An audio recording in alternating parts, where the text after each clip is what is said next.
So, anything interesting in the paper there, Liam? Barnsley won the JPT. Oh, good for them. No, genuinely, I'm genuinely happy for them. Very, very good job. Yes. I'm not.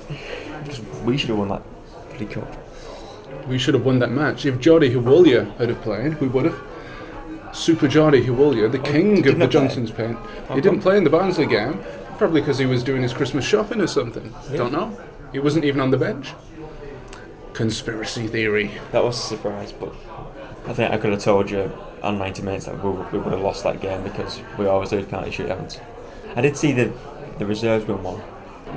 2007, 2008.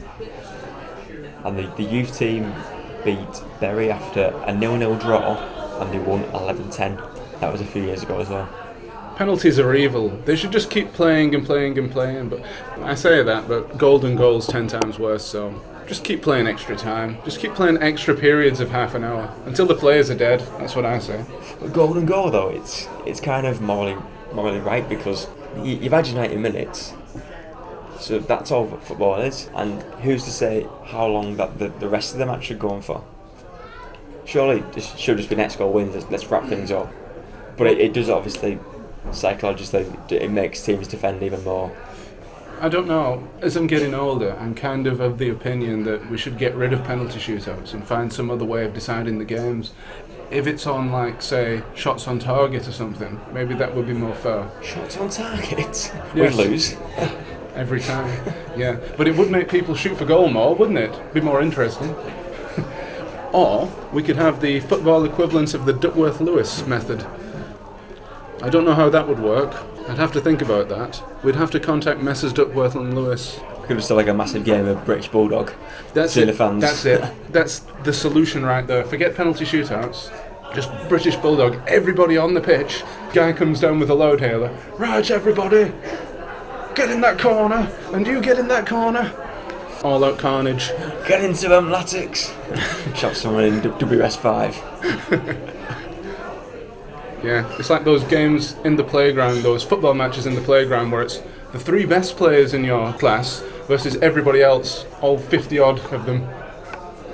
And the 3 players always win, somehow, inexplicably. But imagine if Latics went to Man United in the cup and we drew 0-0 or something, and we had to play a British Bulldog against them. There'd be like 75,000 Man United fans, and there were like 600 Wigan fans like strolling onto the pitch.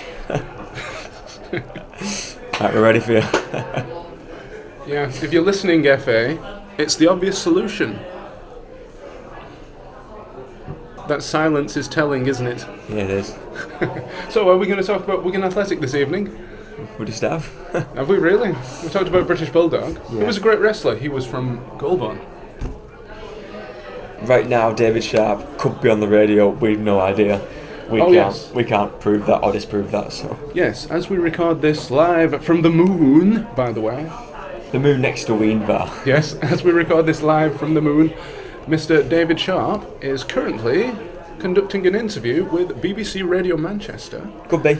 He could be, we don't know. We just don't know. Unconfirmed reports, that's all we can say. Yeah. Well, BBC Radio Manchester have been tweeting about it all weekend, asking us to send them our questions for Mr. David Sharpe, who's going to be in conversation with them. Or maybe in conversation with them, we don't know. We just don't know. So have you sent any questions across to them, or? I haven't. Have you got any questions for Mr. David Sharpe then? I was going to ask him if he was going to resign. Because like we can't now achieve 100 points, so I thought it could resign in the summer. I'm not sure. Yeah, it's the only decent thing to do, isn't it? In fact, yeah. Dave Whelan should get him in his office on Monday. His office in Barbados, down on the beach, with his shades and his shorts and his sandals. Well, grandson, you've done a terrible job this year. You should have got 100 points. I'm afraid. I've not got the power to sack you, but if I did, I would. And Alex Cribley's on the sun lounger 30 yards down, and he puts his sunglasses on his head and he looks over and just tuts, and then goes back to reading his book. Is Emerson Boyce there as well? He could be, for all we know. Yeah. Could be. We just don't know. That's the theme of tonight's podcast, isn't it? It's just these unknowns. We don't know much, do we? Yeah, that's telling. Right, so what has happened since the last edition of this podcast The last edition was just after the Sheffield United game. We won 2-0 at Bramall Lane. And since then, I don't believe we've lost. How many months has that been? It's been at least 2 months, hasn't it? Well, we're unbeaten in, is it 19 matches now since we lost to Blackpool? It's certainly a lot. And speaking of Blackpool, are you going to the game on the 30th of April? I was looking forward to it, but unfortunately something else has come up and I can't go now, which pains me because I've been looking forward to that ever since they announced it. I reckon by that time our promotion will be secured. You might even be listening to this right now, going to the Blackpool game. Probably not. Probably not, but it takes us so long to put out these podcasts. Yeah. By this time, Sharpe's probably resigned, hasn't he? Oh yes, because of the lack of 100 points. Yeah. Shateman Suarez took over at Latics. And shame on him. Yeah. To be fair, he came to the under-18s game against Man City and he was so impressed with us that he bought us. To be fair, I was listening to a podcast this week with Paul Kendrick, Latics editor at the Wigan Evening Post and The Observer, as you guys may know, and he clarified that Sharpe never actually said, we will get 100 points. He said, I would like us to get 100 points and smash the league. Only 100? Only 100? It would only like 100? It's even worse. Yeah, I'm going to the Blackpool game, hopefully, if I can get a ticket. I'm going to try and get Joe Newton's season ticket off him. That's probably the only way you're going to get into that game. Yeah. I need to get a season ticket holder's client code, so I'm going to ask Joe Newton and I'll get it sorted, hopefully. What are the rumours that Blackpool might boycott the game?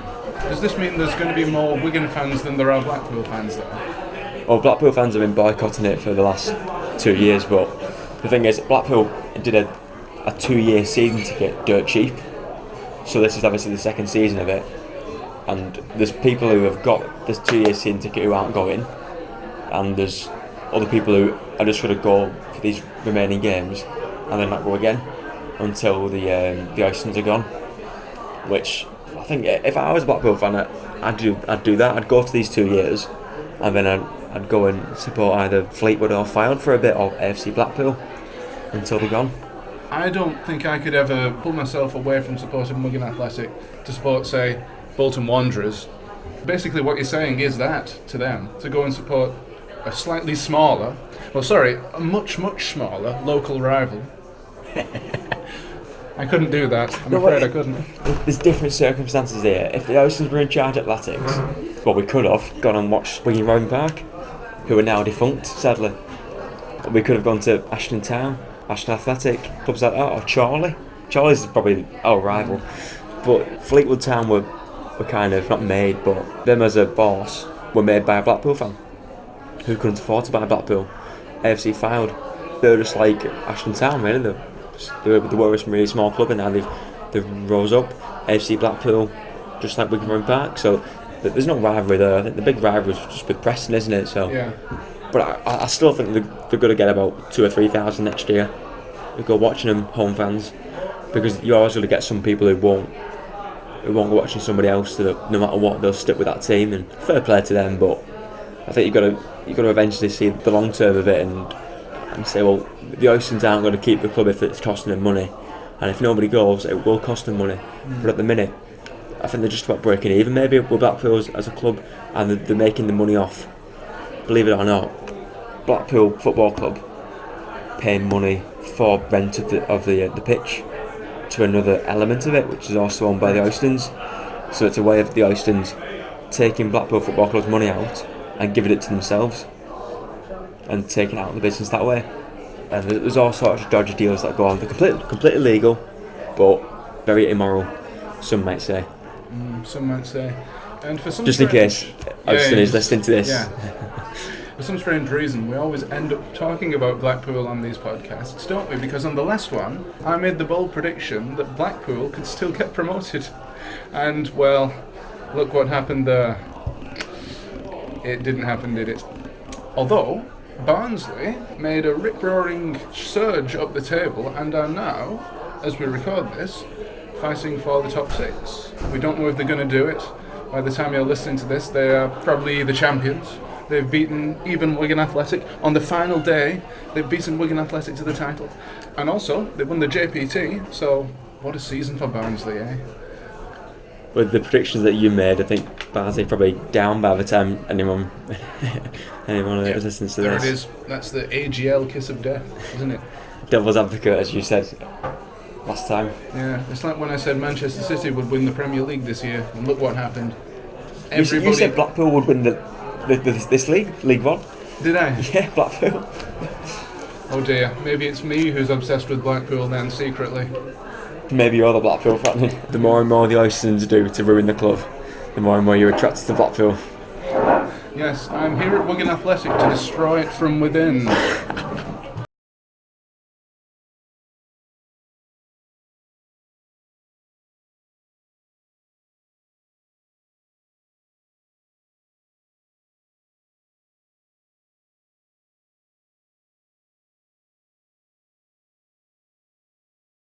Right, so I believe you're very, very impressed by our following home and away this season, aren't you, Mr. Liam S? Particularly the numbers that we've been getting, and you have in front of you a Statman-esque piece of paper that outlines the exact attendance figures for all the games. Is that correct? Yes, Don, I do. Yes, Don, I do. Yes. The stats for Wigan Athletic against Bury. Saturday the 10th of October. Home fans 5931, away fans 1677. I thought you were going to continue like that till the end of the podcast then. No, it says me advice too much. Also, there are people looking at us. Right, so, any particular attendance figures that you'd like to point out? Just looking now, we've been consistently over the 8,000 mark on home fans for a while now. I think it might have been in January we went above the 8,000 mark, and we haven't gone under that since, which is a really pleasing stat to see, because at the start of the season we was all around 7,500, so we were maybe 500 paying on the door. Now we've got over 1,000 paying on the door, 1,500 paying on the door week in, week out, which is really good to see, and hopefully that can transform into us increasing our season ticket sales next season by a substantial amount, because it's needed really, because with other clubs in the Premier League and the match day takings aren't very important, but for us it is really important. Well, yes, to Wigan Athletic fans, because certain other supporters, I won't say that we, but certain fans of other clubs are particularly interested in our attendance, and I don't know why. It's this morbid fascination that they have with our attendance figures. It's completely unwarranted, and it's just something that they want to cotton on to beat us with, a stick to beat us with. However, I have to say, I've been very, very impressed, and I'm sure secretly these haters would have been very, very impressed by our attendance figures this season. They've been steadily growing, actually, from Doncaster the first day of the season. We had 8,000, and right up to the last one when we topped 10,000, and I'm sure we will top 10,000 again before this season is out. We've got 4 more home games as we record. We could get 10,000 on 2 of those. I reckon we might even hit 11 or 12,000 for the Barnsley game. 3 more home games, because this was the Rochdale. Oh, of course. Sorry, yes, there are 3. I've also got to praise you mentioned this earlier, the very good job of PR that Mr. Sharpe has done. Well, not just Mr. Sharpe, but the whole team, Jonathan Jackson, Ed Jones, etc., have done prior to this season and this season. A bit of a name roll call. Yes, of course, yes. The Roll of Honour. Yeah, the who's who of Wigan Athletic. You've all done a fantastic job in basically increasing awareness, and the attendance figures have exceeded my own expectation this year, definitely, especially away, where it's been possibly the best it's been for about 20 years. The away days, the atmosphere created by the Latics fans, and just the numbers, the sheer numbers travelling. So that's down to ourselves, though. I think the Swindon one's the only one that the club can take credit for, really. In general, yeah, they do a really good job at promoting the away matches, but if you're going to go there, then you find out the information, by whatever means possible. The home matches, yeah, it's just been average, really. We do press it on social media, or the club does a lot, and that's something that Latics fans can't knock, but just getting people to come, it's just tough, isn't it? And I think at times the club must be a bit depressed about it. I know Paul Jewell used to be sick about it, and not actually physically sick, I'm not sure he might have been physically sick, but he used to get annoyed by it at times, like that the people of Wigan didn't come out and support the club at times. An example might have been the League Cup semi-final against Arsenal. We only had about 15,000 there, or whatever it was, but there was plenty of empty seats. To be fair, Arsenal only brought about 2,000 if that, but it's one of the matches that other clubs would have sold it out, the whole ground, for a League Cup semi-final, like Blackburn or Bolton. They would have had it all boxed off. But ourselves, we won't, because we haven't got the supporters, and the town's not big enough, etc. And we have to just face those facts. But still, I think if we go up this season, we can easily get another 1,000 season ticket holders on board at least, and we can get 10,000 home fans every game, minimum, I think. Do you really think there are a lot of fans that said, right, now Wigan Athletic have dropped down from the Championship, the football is going to be awful in League One, so I'm not going to get a season ticket, even with this £199 renewal offer of Sharpies? I think it's the money that they're paying, to be honest, because if you're paying 20 quid to come and watch Latics against Scunthorpe or something, I think Scunthorpe was 15 quid, but still 15 quid. You know, like watching us against Burton or Walsall and then being the glamour-ties, you expect them to be the ones where I was like a tenner for or something, because of how far we dropped. And people won't even pay 20 quid to go and watch us against United in the Premier League, so they aren't going to go on 2 or 3 years later pay 20 quid to watch us against Burton or Fleetwood, you know, really small teams like that. Away from home, people will, because an away game's an away game. If you're inclined to go to an away match, it doesn't really matter which one it is. If it's the first team and it's a league match, then people are going to go to it. And it's not just that, it's how cheap it is, it's how much cheaper it is in this division, as if it falls off a cliff when you drop from the Championship to League One. The price of a matchday ticket and the price of everything that involves going to an away game, the ticket, the 5 pence to enter the bogs or whatever, the train, the pie, the everything. But it's not just that, it's a combination of things, I think. Primarily, it's the fact that we're winning this season, I think. However, having said that, if we were to go on a Premier League run like this, and we were top of the Premier League right now, do you think we would have the same sort of away attendance? No, we wouldn't at all. I think it's a bit of a myth that it's much cheaper in League One or League Two to follow a team away from home. It's just a myth, because you're still paying in League Two 25 quid to go and watch a match. In the Premier League, you'll pay 35, 40 quid. So that, yeah, there's maybe a 15 quid difference there. And in adult categories, maybe kids categories, might be a tenner difference. But if you on the train, it's no different. It's probably more expensive if you're a fan of like Accrington to Stanley and you're in League Two, because of the prices you need to pay to go to always long distance away matches. For us in League One, yeah, we have been benefited by the luck of there being a lot of teams around us, which has helped us. But it's just the enjoyment of going these places, because you've been to Liverpool, Everton, United 3 or 4 times, and it just gets boring. And we took 400 to Everton year in year out after the first few seasons, and then Boxing Day came along. The prices were no different for Everton, but we still took over 1,000. Okay, just because it was Boxing Day. Do you think it becomes boring because we're pretty much losing every time, or we were? Take Old Trafford. We still haven't ever won at Old Trafford, I don't think. And I'm sure that'll put some people off. You'd think, I'm not going to a game, I know we're going to lose. I've been looking at quite a few teams' results and their away attendances and home attendances in programmes. Looked at Tranmere actually, and their away followings were never altered really. Sponsored by Home Bargains. They were never altered. Their kit's dreadful, isn't it? Oh my god. Yeah, it's one of the worst kits I've seen in a while. It's worse than Oldham's this season. That is really bad. It's the colour. It's like a kit that you get from like the 90s. There was like really baggy, poorly made shirts. Oh, I used to love those. Yeah. I hate them. Well, we'll have to agree to disagree on this. But I look at the programme and the home and away attendances.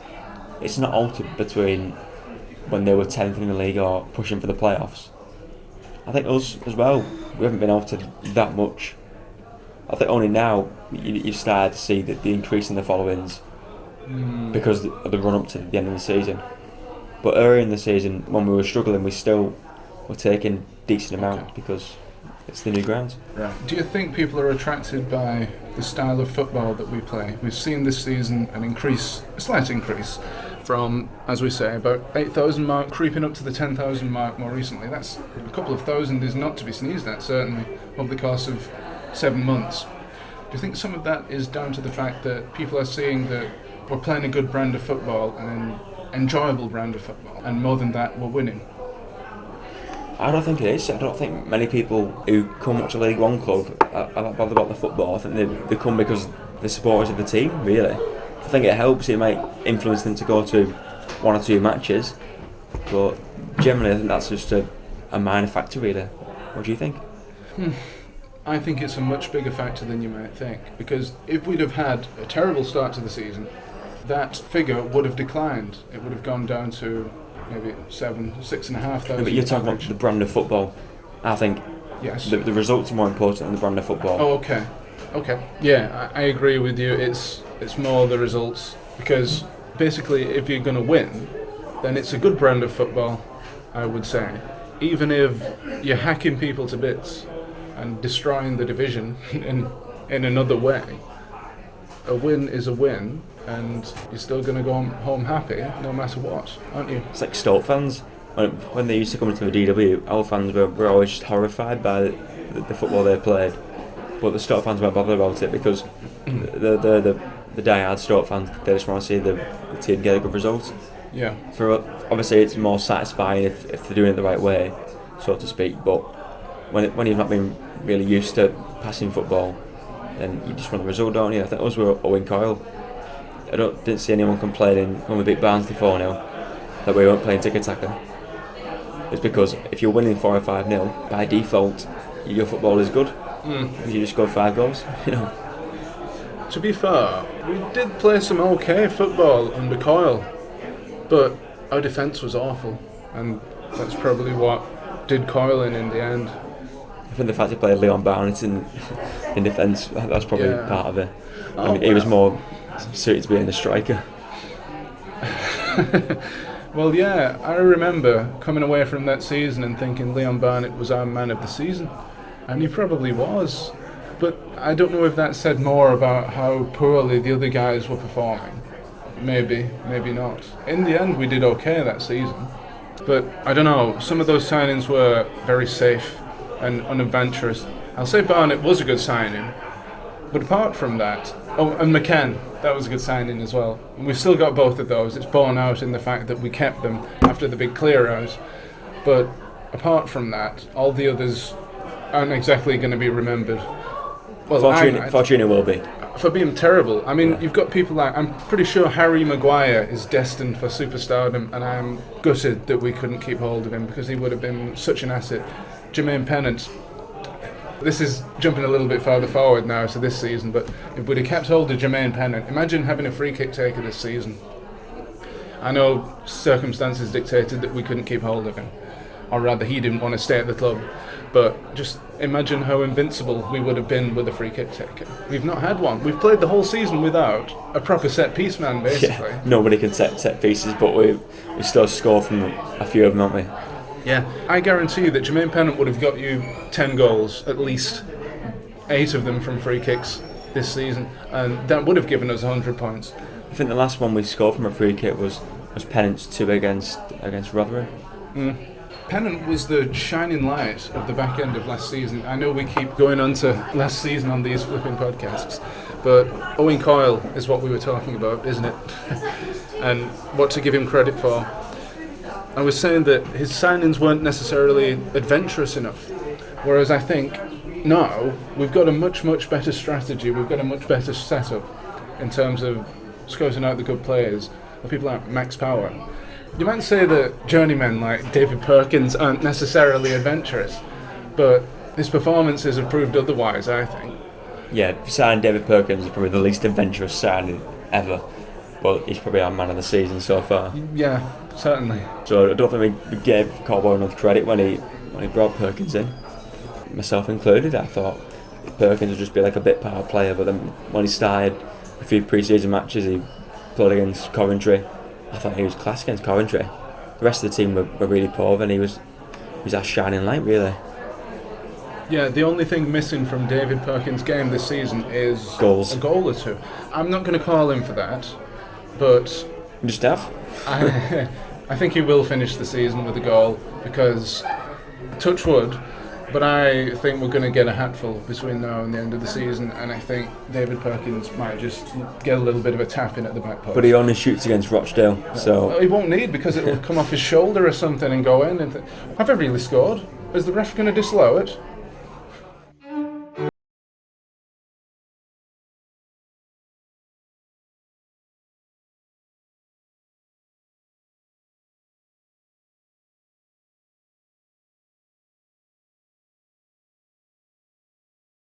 Not saying. Yes, we were not saying how Gary Caldwell's signings have been much, much better than Owen Coyle's signings, which were, on the whole, very safe. And all that has been borne out in the results. And we've had a fantastic season. As we speak, we're probably going to get promoted. We can't say it for certain yet. But this season has been a rip-roaring success, wouldn't you say? Despite the fact that we're not going to get 100 points, which is a huge pity, I think. We're going to get somewhere near that. Yeah, I think we can do a bit of a treble this season, though, because we can win the league with the first team, and we can win the league with the under-21s and the under-18s. Oh, yes. They're all in pole position to win it. The under-18s, 6 points clear of Bury. Bury have got 2 games in hand over us, but our goal difference is better. So it's a bit like the situation with Walsall, Yes. up until the weekend, where they slipped up, and it just goes to show, doesn't it, that it's better to have points on the board than be behind, you know. The reserves, the under-18s, they're at Tranmere next Saturday. It's a tough game. Tranmere, I think 4th or 5th. Sponsored by Homburgens. Yeah, I think the under-18 should win that league. Under-21s, they should as well. They've got Morecambe to come. Morecambe, they're a really, really poor side. I don't think it's been well documented, but they're always bottom of the league in the under-18s and under-21s, and that's kind of just a running joke. They're a bit like East Stirling of yesteryear, when they were always bottom of the Scottish Third Division, but now they've kind of just crept up a little bit. They're like 9th now, which is like second from bottom or something. It sounds better than what it is. But yeah, Morecambe at bottom of the under-18, I think they're like 4 points from like 20 games or something, so they're really, really bad. The reserves, we've got them to come on the final day, I think, or second to final day. I don't know if they're going to come twice, home and away, because the home game was called off. So that's 6 points there, which we should get, and we'll get the treble. Yeah, I think we're going to smash all 3 leagues. No, we can't do that anymore. We can't get 100 points. Oh. We've already said. We can still smash them though. Resign, Sharpe, resign. Right, you can smash a league without getting 100 points. You can smash a league with 80 points. I don't think you can. I think you need 100, I think. Well, how about 80 points and a goal difference of plus 45? That takes us to 81, so we can get 99 points and then have a goal difference of plus 40 odd to get 100. Yeah. Do you get a telegram from the Queen then?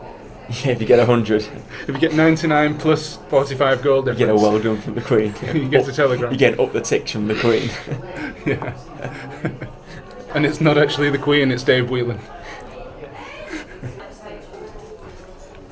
Okay, so we've talked a little bit about this season, and hopefully we are going up. In fact, let's say it. Say it with me now. We are going up. We are going up. We are going up. People looking at us. Yeah, so people I'm looking at us. Stop. Yeah. So we've gone up. Let's pretend that we have. Or Let's pretend assume. we're going up. Let's pretend we're going up. Okay, let's pretend that we're going up. What do we need to do in summer? What does Gary Caldwell have to do when he comes into his office, 9 a.m. on the morning of 9th of May, with his tie, and sits in his chair and he thinks, I am now a championship manager again. Not the football game, championship manager.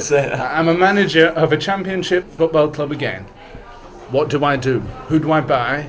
What's next? I haven't got my dossier with me, so I'm not sure who we should buy, but he needs to make quite a few signings because we've got a team of championship rejects. Championship rejects? Like potential young stars of the lower leagues. That is our team. There's no beating around the bush for that. That's who we've got in the team. But saying that, we don't need to buy that many players. If history isn't anything to go by, because look at Latics, look at Swansea. We both went up from League One and then finished in the top half of the Championship without making too many signings. Latics even went up the following year into the Premier League with the side that were promoted from League One. So it is something that can be achieved. With a team that went up from League One, it only needs to make a few new signings and it can go up to the Premier League, I think. I'd like to agree with you on that. The fact that we've got such a good core now, we've got the basis of a very good team, and you'd want to keep that. Introducing too many new players into this would break things up, it would break up the harmony. But I've got a funny feeling that we're actually going to buy quite a few players, because if you think that we built our team for League One, Caldwell will come into the office at the DW on the Monday morning and say, right, now I'm going to build a team to win the Championship. What do I have to add on, and what do I have to change at the club for this to happen? I personally believe we're going to need 5 good signings at least. We're going to need a defender, a central defender, I think, and a goalkeeper. We've got UC Escalainen, of course. He's probably going to start next season on the basis of his wonderful performances this year. But if we're looking to the future, I don't think UC's still going to be playing at the age of 50, or even 44 maybe. So if we've got designs on the Premier League again, probably a goalkeeper's going to be on this shopping list. We're saying all this about, we've made so many signings and we don't want to do it again, but we are going to, I fear that we're going to be making a load of signings in the summer and we're going to be clearing a load out, and it's going to be just a carousel of us buying loads of players every summer now. I don't see why that needs to be the case. I'd say buy about 7 players maybe get about 9 out or whatever it is, and because we've got a really big squad, we've got a lot of young players and they need to step up. Players like Tim Chow and Jordan Flores and Lee Nichols, they need to get up and be counted. I'm worried about Flores and Chow.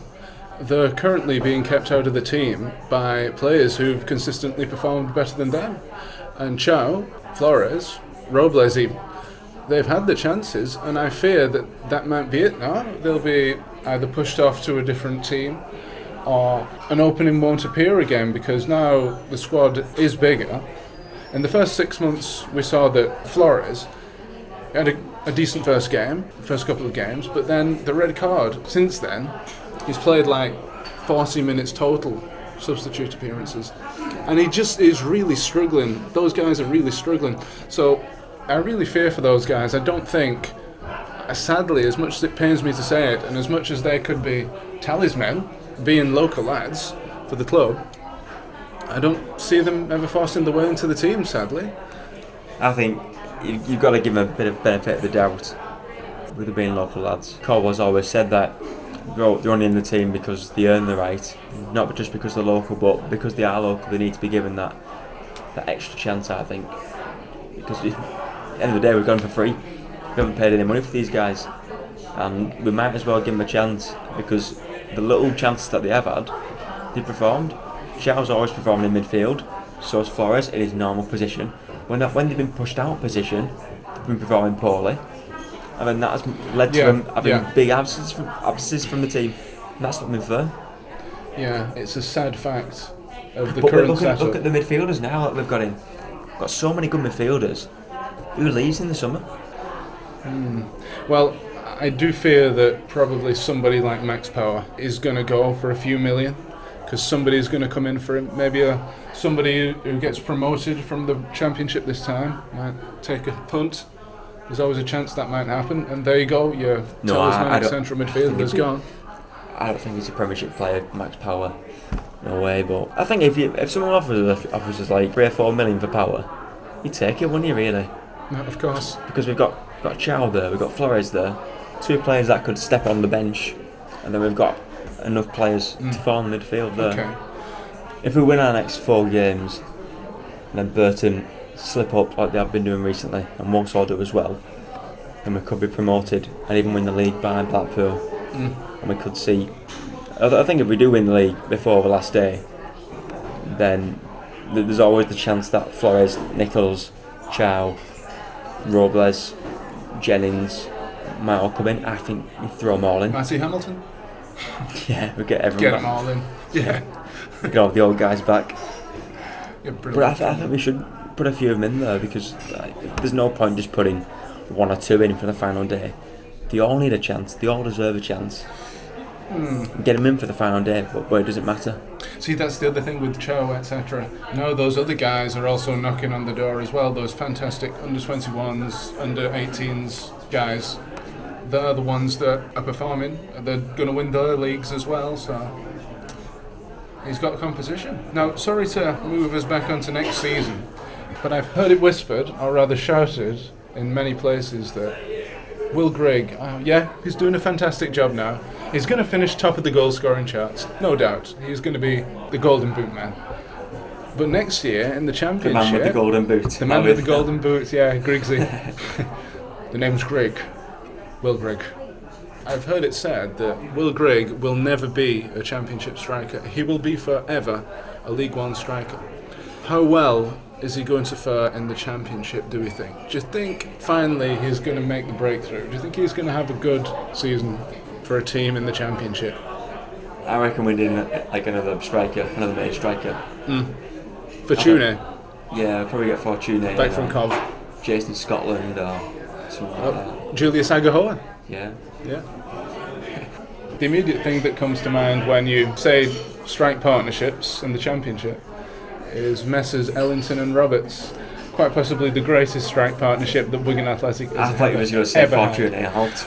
Well, after Fortune and Holt, of course. They were a great partnership. I remember at Yeovil away when Grant Holt came on. It will live long in the memory. He carried the ball about 50 yards and then hit it into Fortune and Fortune hit it home and we were all jumping around that Yeovil away ends. The stuff of dreams, that, isn't it? Christ. Well, no, the second best strike partnership that we've ever had at the club, Roberts and Ellington. See, I thought you was going to say Jason Scotland and Marlon King. Yeah, but Marlon King, he scored a penalty. His only goal for the club was a penalty that he shanked, and the goalkeeper really should have saved it, but it somehow crept in the corner. Who was that against? I can't remember. It was at the DW though, or the JJB, as it might have been then. Yes, I think you're right. A strike partnership will definitely serve as well. In League One, a single striker up front with the odd goal supported by other guys, that'll serve you well. In the Championship, going to need a bit more firepower, I think. So yeah, somebody up there with Will Grigg, I do believe. Right, so moving on. You have something in front of you right there. Oh, what is that? Is that a fanzine? It is. It's the United We Stand fanzine. It's the March edition. March 2016. Yeah. With Anthony Marshall up front. Oh, up front. On the front, I should say. Yeah, up front and on the front. Yeah, both, yeah. And they've got a little section in there called the Guttersnipe. And in there, they tell a lot of tales about Manchester United. Things that the fans won't know. Things that are kind of hidden away. For example, one of the things in the Guttersnipe is that Sir Bobby Charlton is one of the ones who are most against Jose Mourinho being appointed at the club. Oh, right. Or that Louis van Gaal was best pleased with Wayne Rooney telling the media that his team were playing with more freedom, even though it is. So there's little things like that. And we've been contacted by someone who was going to go by the name of Cow Done Beef in the All Gone Latics fanzine. Okay. And he will be revealing secrets from Wigan Athletic. Oh, wow. Which we're very, very pleased about. Can I say that this is a brilliant idea, and I'd love to see something like that for the All Gone Latics fanzine. So it's going to be out in our May edition. Okay, May. The first set of his reveals. Oh. I think he sent me across 4 or 5 at the minute, so we're gonna just put them in the May one. As I say, his identity will be kept secret. He's going under the name of Cow Done Beef, which I was quite surprised when he said that, but that's quite fine with me. Well, okay. Could be Don Cow Wee. Yeah. The Cow. But another thing in the fanzine for me is an interview with Nicky Eden. He's talking a lot of good stuff about Latics. Also his coaching career now. He's been at a few clubs including Leicester and Barnsley. And he's now at Rotherham as the first team coach there. Okay. And there's also the second part of our interview with Christine Seddon, and she's the Supporters Trust Deputy Chairman at Blackpool. Okay. The unofficial Supporters Trust. Well, they were the official, I think, but they distanced themselves from the club, obviously following the Oystons kind of refused to invest in the club. So that's really interesting, both parts of it. The first part's available in our March edition, and the next edition will have a second and final part, I should say. July's fanzine, we've got an interview with Carl Forster, who is a rugby league player for Salford Red Devils. He's also a Latics fan. Hey! So we aren't turning into this rugby-loving zine. He's a Latics fan, that's why he's in. And we've also got an interview with Derek Stillie in there. Oh, cool. And he talks about his whole career, and also, probably most interestingly, how he is an international footballer for Sealand. Was he really? Yep. Oh, wow. Sealand, of course, was the oil platform that was turned into a nation. And as I speak, Liam is currently showing me an armband that he has that says www.sealandgov.org, and it's got a picture of the oil platform. Have you been to Sealand? I've not been to Sealand. You've not? I've been to SeaWorld. That's a different place. Oh, right, yeah. So, I do know a little bit about this. They do international matches, don't they, where you can nominally represent Sealand, the nation of Sealand. Do they play at other micronations? They do actually, yeah. They played the Congos Islands, and I shouldn't really go too much into depth with this because we're going to have a lot in the fanzine about it. Okay. But save it for them. The Congos Islands, I'll say this, the Congos Islands were actually depopulated by the British Army. I think they came in and just kind of destroyed it really, and said to all the inhabitants to go away really. I think it was maybe the 70s, around then, 1970s. It was around the time Sealand was born. That was obviously by help of the British Army, who built the fort of Sealand. Roy and his wife, I can't think of the last name, but a guy called Roy and his wife bought the platform, claimed independence, and the rest of the forts were all knocked down because they didn't want anyone else making another micronation. And they played each other, the Congos Islands against Sealand. So it was a tale of two stories. One built by the British Army and another destroyed by it. Because the Congos Islands population now live in London. Yes, yeah. And obviously the Sealand population is something like 4 people who live on Sealand. But they have a lot of guest footballers, like Ralph Little, a star of the Royal Family. The TV programme, of course. Yeah. So it's a really interesting story. A lot of good stuff from Stillie about it as well. So it's a good read in the fanzine about it, yeah, really good. Okay, so when's that out again, that Sealand edition? Sealand edition is in July. July, okay, we'll definitely buy that. Wait a minute, July? That's during the summer, isn't it? Is that a summer special edition? It's a summer special. Oh, cripes. Well, look out for that, ladies and gentlemen. Where can people buy the summer special edition? We're working on that. Some pre-season games, maybe? Yeah. Will we even have a pre-season game? I don't think we had a DW pre-season game this season. So maybe we'll have one next season. I hope so. Maybe one at Leeds Sports Village, but I don't think many people are going to be going to the games if it's like 15 quid a ticket or something. Yeah, I'm not getting on the bus. I'm going to Lee. They don't even have a train station there. What do you think I am? Made of money. No, sorry, I'm drifting off into nostalgia now. I don't know what's going on. I think you're thinking of the Antarctic. Yeah, no, I'm thinking of Sealand. Definitely thinking of Sealand. Is it Sealand or Sealand? I'm not sure. HMS Sealand or Sealand.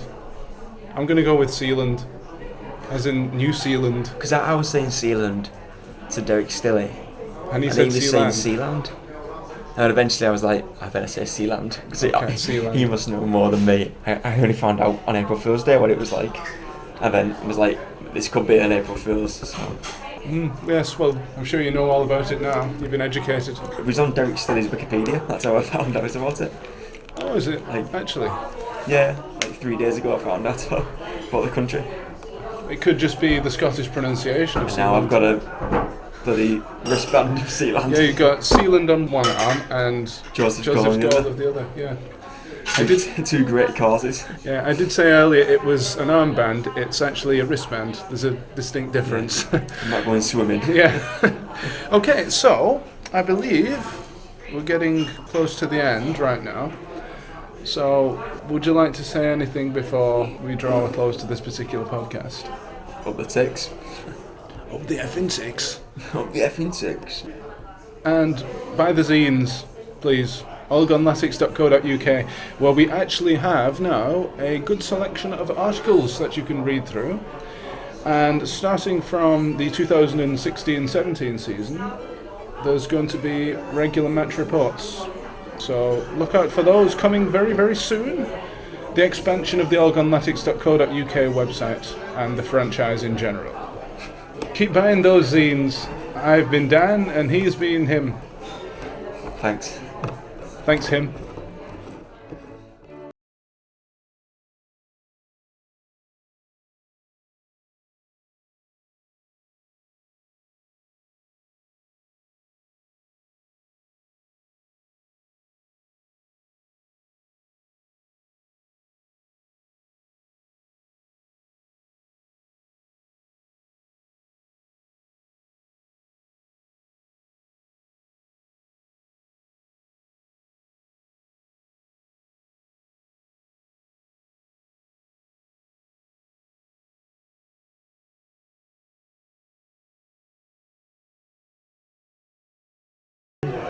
Cow done. I've just got it. Cow done beef.